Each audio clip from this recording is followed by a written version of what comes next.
Good day to all seafarers out there. Hi, I'm a seafarer from Malaysia, serving on board a bulk carrier.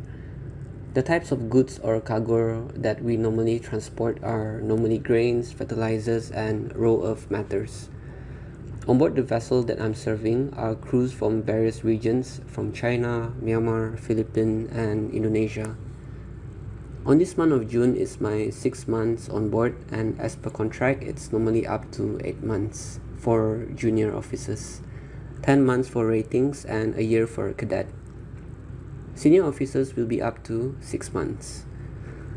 Well, being on board since the lockdown due to the COVID-19 virus since early this year do really affect us as seafarers, as some crews which has completed their contract had to be extended, and the chances of going ashore to enjoy and to discover a new city that we're at is really small compared to before. For my family back home in Malaysia, they're doing fine, as the Malaysia government had imposed a strict SOP for general practice for all Malaysian citizens to follow. The biggest challenge on board, well, I bet that most seafarers do miss home and their families back home after months of being at sea, as we work in an enclosed space, whereby saying this is like we don't actually get to move about compared to working on shore. So every day I'll be seeing like the same face for the next few months. We'll be working, the place where I work is the place where I stay, so it's just an enclosed space. It's like putting an ants in a container and you just let it float. It's the same thing. It will be the same people in the same container. And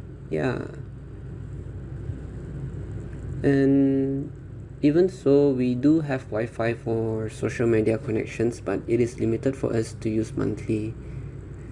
Speaking of cabin fever, well, definitely yes, as being stuck on board for a long time isn't a good thing for us. We can't be working 24/7 for the rest of the year without some enjoyable outings to relieve and clear off the things on our minds once in a while. Last but not least, as we all do come from different religions, I believe that with your prayers from the Church of the Land or any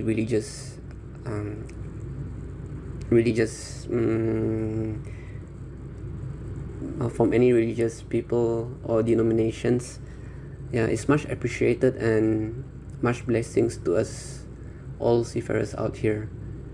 Thank you all for listening to my story. Blessed day, y'alls.